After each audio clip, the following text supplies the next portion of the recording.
Hey, what's going on, guys? Luis here. Welcome to another episode.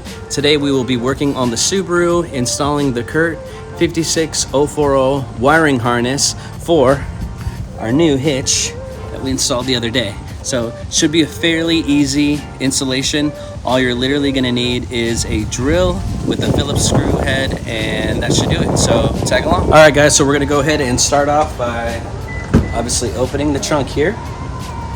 Lift this guy, and your Subaru should be equipped with one of these hooks. You hook it on there. All right, so obviously this is your trunk here. The best thing to do is you're gonna go ahead and remove this part. It just snaps into place. Just move it on over there to the other side. Pop this part off right here. So just move that over. Right here, that is for your wire harness. Remove this rubber band, and then this part will just clip into the already existing wire harness here. With your drill, use the self-tapper screw that came with your kit, which is right here. Self-tap it here onto the inside. I went ahead and removed the tray here so that way you just have better access to this. That's it.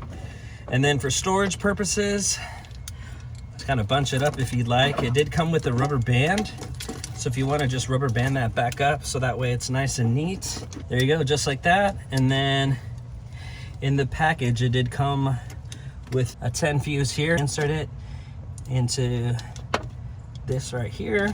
There you have it, stored in there. So when you're ready, pull your wire harness out through the back here and connect it into your hitch. So that was it. Super simple install. Hopefully this was informative for you, especially with knowing where the location of the wire harness on the Subaru is. Connect your wire harness, self-tap the white wire into the car. It took me about 1 minute. It should take you 1 minute as well. Hey, thanks for watching, guys. We'll see you then, or we'll see you another time.